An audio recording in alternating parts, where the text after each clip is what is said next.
Hey everybody, welcome back to my channel.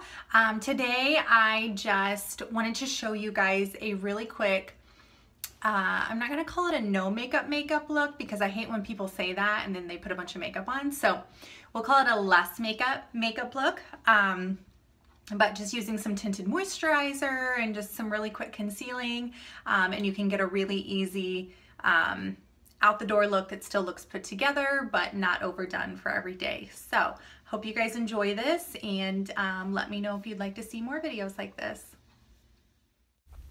The first thing I'm going to do is go in with my Revision skincare. This is an SPF 45. SPF is super important to wear on your skin, on your face, on your chest, on your arms, every single day.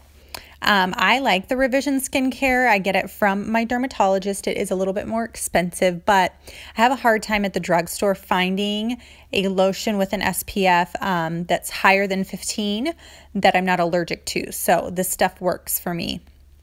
Now, I will say that you can use whatever kind of BB or CC cream that's tinted that you want to for this look. Any of those will work. You don't have to get the Revision skincare. Almost every brand makes a good BB or CC cream.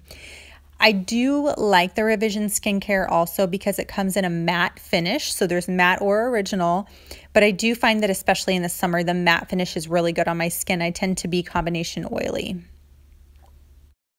The next step is going to be going in with a primer. So even though we're not using a foundation, I am going to put a primer on. This is the Almay Illuminating CC primer. I really like this stuff. It does have an SPF 15. You know, I obviously already have sunscreen on, but I love the illuminating factor in it, and it just is a really nice primer. It just makes your makeup go on so much smoother. But we are using a primer because we're going to go in and use a little bit of concealer, and we want our concealer to have something to stick to. If we didn't use a primer and we put on the concealer, then it would really sink into all of those fine lines and wrinkles, and no one needs that. The next thing is going in with the NYX Pore Filler Primer. So I realize it might be a little over the top to use two primers, but I'm going to use my Cosmetic Wedge Wet Down and just kind of push it into the places where I have more pores. So this stuff does such a good job of just really going in, filling in those pores and fine lines, and just kind of smoothing everything over. The next step is concealer. I like the Maybelline Age Rewind and the NYX HD. So I'm going to go in with the Age Rewind first. This stuff does an incredible job of covering under eye circles. Also covers redness really well. I mean, honestly, this is my secret weapon. Even on clients, I use this stuff sometimes in place of the Tarte Shape Tape because I just think it's such a good product. So shout out to Maybelline for making this. Again, I'm going to use that Cosmetic Wedge. I'm not using a beauty blender just because, you know, we want this to be quick, easy, inexpensive. And so that's what I chose to do today. Same effect. But I'm just going to go in and blend everywhere that I put the concealer. You can see I did under my eyes. I did my nose because I have a lot of redness. And then, you know, I have a few blemishes. Who doesn't? So I got to go in and reconceal those. But again, this product is just incredible. I keep rebuying it time after time. The NYX concealer, I'm just going to use for kind of a highlight. I don't like this concealer for a lot of coverage, but it does do a really good job of just getting a really good subtle liquid highlight. So these are all of the places that you should put it. Notice under my eyes, I do kind of a V shape because that is how the light is going to fall. So we really want to pull that highlight down a little bit. Down the center of my nose to kind of thin my nose out a little bit. And then again, just blend it. Like I said, this concealer doesn't give a lot of coverage, but it does give a really nice highlight. So that's why I use the Maybelline Age Rewind to actually cover things. And then this is sort of a liquid highlight. When I do the liquid highlight, I do find that it just looks more natural when my makeup is finished. And so that's why I like to go in with that. Make sure that you get everything blended. If there's any areas that you feel like are not highlighted enough or need more coverage, you can always go in with a little bit more, which I'm doing here. But yeah, just kind of make it work for you.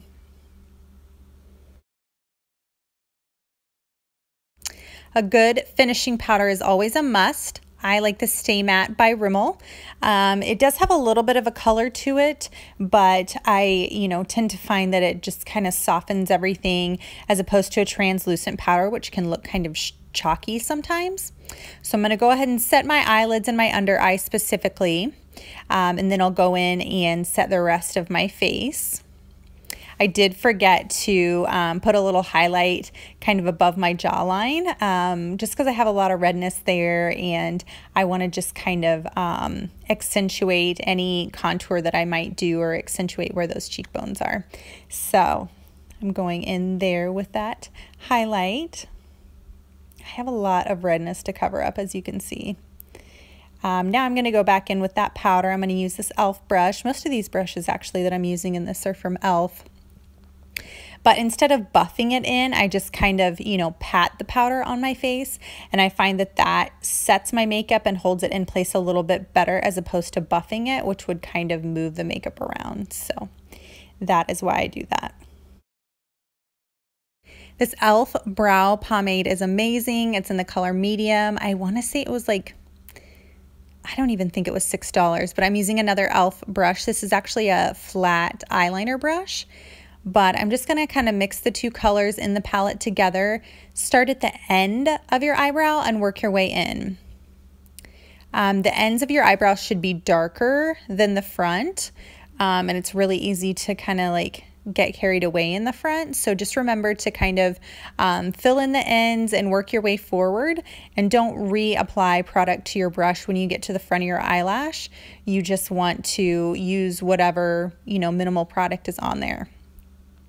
For the longest time, I've been using a pencil, which I still really like, but I do feel as though it's easier to get carried away with the pencil and kind of overfill the brows. So in an effort to have a softer brow line, I am trying this pomade by e.l.f. And just like the pencil that I've posted about before, you really want to take just short little streaks to make it look as natural as possible. Again, this is the e.l.f. brow kit in medium. I really like it. The two colors in it also kind of allows you to give your eyebrows natural like highlights or, not make them all one color, because naturally our brows aren't all one color. So it truly does give you the ability to make a natural brow.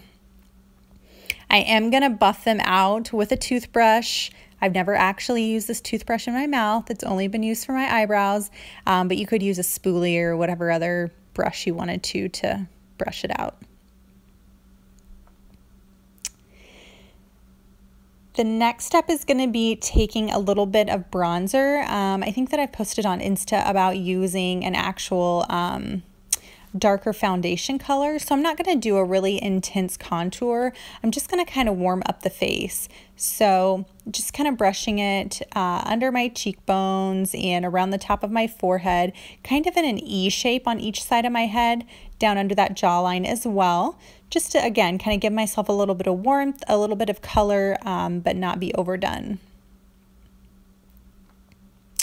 So a trick that I've learned from Lisa Eldridge is to actually take that same contour color and just pop it in the crease of your eyes. So especially when you're doing like a less makeup or a no makeup look, that just is going to give your eyes a little bit of a shadow without making it look like you really have eyeshadow on.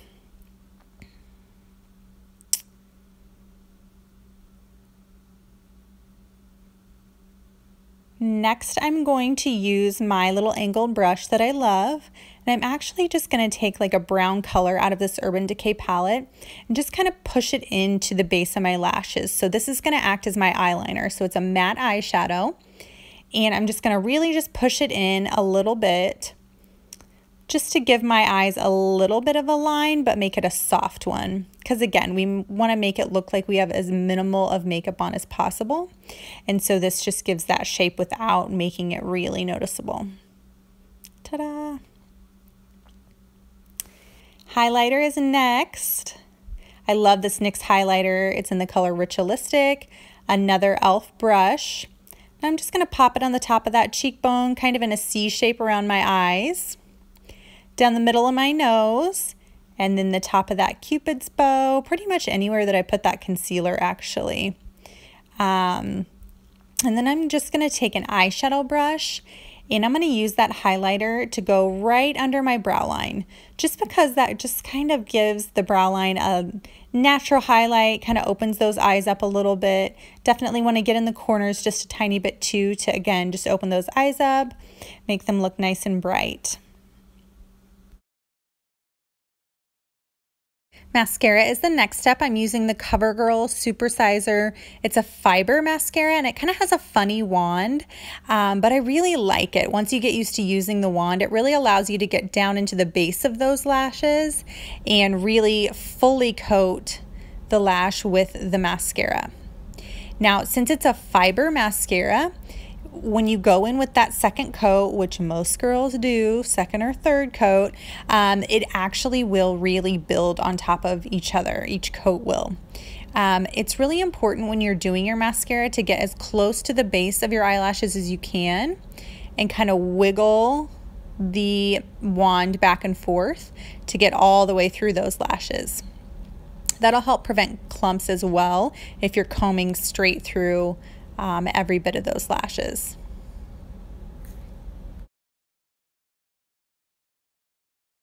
NYX setting spray is next. I'm using the matte finish. Just spritz a little bit on and let it dry and you're good to go. All finished. I went in and finished my hair too. The only thing that I'm gonna add is just this lip treatment. I got it in my Ipsy bag in July. It's Hanalei, I don't know. But I really like it. So it's just, it has a little bit of a tint to it, and it really softens and moisturizes your lips. And with this natural look, you really don't want to go too crazy with the lip color.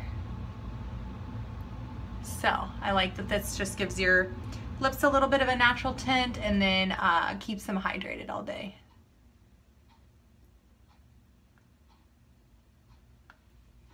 There we have it. Okay. So again, I'm not going to call this a no makeup look, but I will call it a less makeup look, and it's pretty quick and easy and just light on the skin too. So there you have it.